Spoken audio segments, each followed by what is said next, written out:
and welcome to what is the World Rugby Nations Championship and what it looks like. So hi, yep, I'm not at home. I'm up in Auckland today, so hence not in my Newmall studio. But hey, this is big news. We need to get it out there. We'll start talking about it. So, what's the big news then? So basically, the structure. Apparently, this has been agreed yesterday in LA. So this is the big thing: is that this is actually something that they have agreed on. Now, the big news going into LA was that there was going to be a proposal put by a big marketing or TV company to basically what they called buy international rugby, and everyone thought, oh, this is going to be the end of this. This is all about Augustine Pichot's idea that everyone plays everyone, or the top 12 all play each other once in a year, and then have some playoffs at the end of it. That was the initial suggestion. That now has changed a lot by the looks of things. And as we have with most things when it comes to a global season, is we're looking at how do we fit something in around the existing framework. So basically, the Northern Hemisphere sides will have kicked up a fuss, especially with their clubs saying, hey, look, no, we can't play any more games. And that looks like they have actually been able to sort that out. So there is actually extra games. But they've also said, hey, look, we have this Six Nations thing, and it pays for rugby in Europe, effectively. Sure, there's money that comes in via the French League, there's money that comes into the Gallagher Premiership, but those numbers are way low and are subsidised by the union, and the union makes its money essentially from, or the unions make the money essentially from the Six Nations. So, by the looks of things, the Six Nations isn't going to go away, and that's no big surprise. And you've just got to look at the amount of build-up, the amount of noise it's creating this year, and it's a Rugby World Cup year. And yet people are talking about the Six Nations in itself, about the Six Nations, not about how does Six Nations impact or how's it going to affect the Rugby World Cup, what does it mean for the Rugby World Cup? No, people are talking about the Six Nations in itself, because it's a big, big tournament from a fan's point of view. And now, with the rise of Ireland in particular, you've got Wales in third, England in fourth. You've got three of the top four teams there in this competition as well. So yeah, the level has also gone up. So that's all the. So that's why. So let's have a quick look through what has come out, apparently via the Times, but I'm reading it from Stuff. What they're basically saying is that it is going to be a tournament for 12 teams.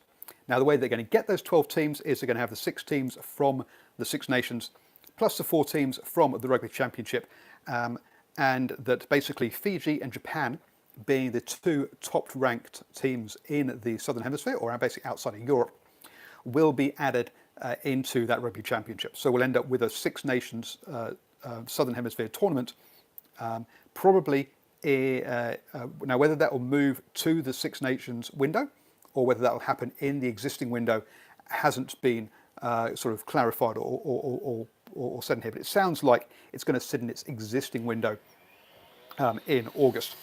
Then we're talking about, and then basically what we'll have is a Six Nations competition, and the winner from that will play the winner from the Rugby Championship competition after the Six Nations. So that means fitting in an extra game at the end of the European season, effectively. I'm sorry about the lighting and stuff. This is all was ad hoc. I wasn't expecting to have to do this. So it looks like, and that would be held at a neutral venue. The talk of the new camp being used. So that new camp has held rugby games before from the. I think it's held the European Champions Cup or a top 14 final. I can't remember now. I think it's probably a top 14 game there. So yes, there's talk about that. So that's basically the structure of it. Which the other big thing about this is that there would also be promotion and relegation in the Six Nations. So that would basically mean that the team that came last in the Six Nations would play the team that came first in the Europe Rugby Championship, and then the winner would be in the Six Nations the following year. Now, this is something everyone's been crying out for ages.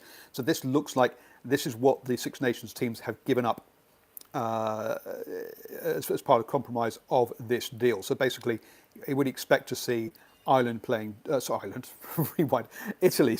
Georgia in that playoff kind of place. And if the results were from last year, you'd see Ireland playing New Zealand in the new camp post Six Nations. So when is that? That's April sort of time frame, I guess. The and this obviously this will be allowed because what will happen is basically the European season will get pushed out a week or so to allow that game to fit in, and that can happen because obviously the internationals have moved from June to July. This doesn't say anything about stopping the June or the November tours, so that structure may, and looks like according to this, would stay in place. So that's basically what it is. There is no mention of it, but there is. They look like the Rugby Championship would will be held in August and September, but there would, with the Japan and Fiji joining it.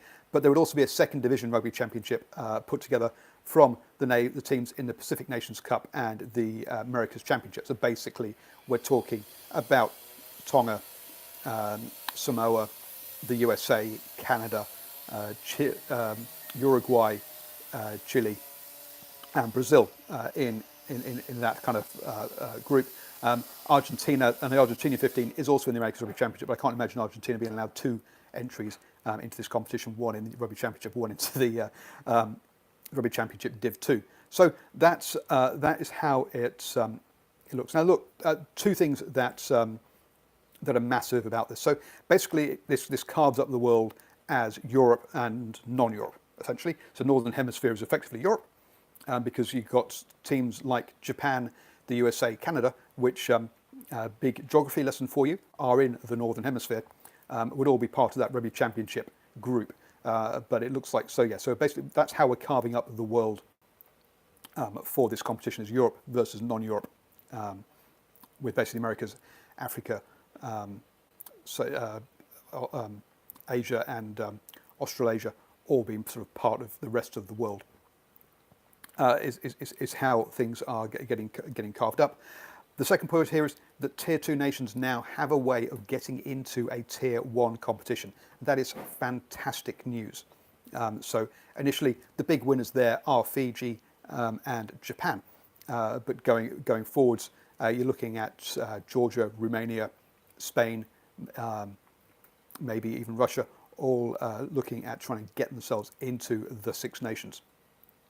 So that's the other side of this. Will the clubs go for it? Well, the clubs will go for it if they get given a bit of extra cash and if they're allowed to extend their season to fit this extra game in. Because it's just one extra game in the end here, and not all teams will be playing it. Just one team from Europe obviously will be playing it each year. Actually, two teams, sorry, one for the final and one for the promotion relegation game as well. So that's that. Big question marks, release of players. Are Fiji going to be able to get their players out of away from the European clubs for when is it for August and September, or do we need that Fiji Super Rugby side to give them a home and somewhere to play rugby so they can actually get their players available for it? Because Fiji, without their European players, club players, in the Rugby Championship in August and September, when they've never had to try and get release of their players before, except for Rugby World Cup years, would be a real problem. So release of players is going to be a massive thing, obviously, around that. For the European sides, for Georgia, Romania, etc., who may get into the Six Nations, obviously the Pro 14, the Top 14, the Aviva Premier, and the Gallagher Premiership all reduce the number of games and try not to play during Six Nations weekends. There are a couple of games, but it does mean that access to players is easier. Whereas we're talking about basically August, September is taking up the basic taking players out of pre-season, getting them playing. So where are the Fijian European club players going to get a rest, especially if they've also got the July tours still happening and then a November tour as well?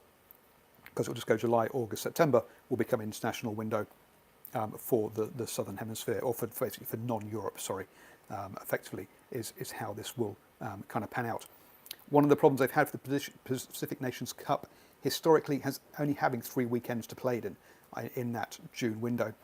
This suggests that Pacific Nations Cup is going to probably move, or that Pacific Nations Cup and America's Rugby Championship are probably going to move or merge and move into that August-September window instead. So we'll have to see how that develops as well. It says this would not be staged in World Cup years. Now, as this competition is going to be, by the looks of things, because it suggests that the final would happen after the Six Nations Championship,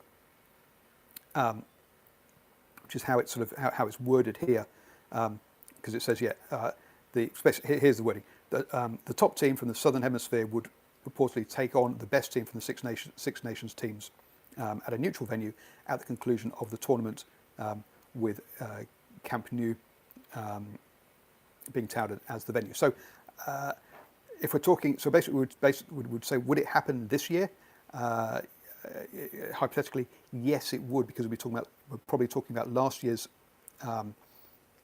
Rugby Championship and this year's Six Nations ahead of the Rugby World Cup. But it wouldn't happen in 2020, for example, because there's no Rugby Championship, or it's a shortened one. I don't know how that would exactly pan out, but the suggestions, that wouldn't happen in the Rugby World Cup year. So, but quite whether do we take it as a year, or do we take it as a Rugby World Cup season? In which case, where is that season?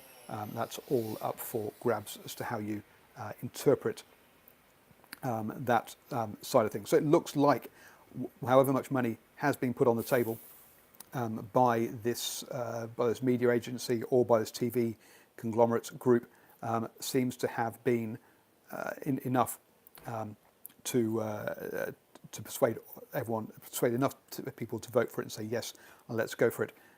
It's going to be interesting over the following days, weeks, months, as we get more details as to how this has come about, who actually is backing this, how much money is there actually in it, is it enough for the Southern Hemisphere countries to keep their players?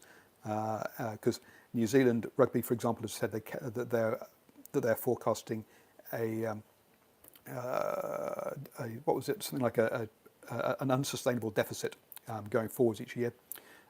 Australia clearly has cash issues, and so does South Africa as well. So it's going to be interesting to see how this all pans out, what all the impacts are going to be going forwards. But that's basically, your headlines are that there is going to be an annual competition where the winner from the Rugby Championship takes on the winner from the Six Nations after the Six Nations, and that Fiji and Japan will join the Rugby Championship, and that going forwards there'll be promotion and relegation from both Six Nations and probably from the Rugby Championship as well. And the way that that's carved up is that Europe versus the rest of the world, with the USA, Canada joining in with the Pacific Nation teams and South American teams to create that second tier Rugby Championship competition. Thanks for joining me. That's the exciting news. Catch you all later for the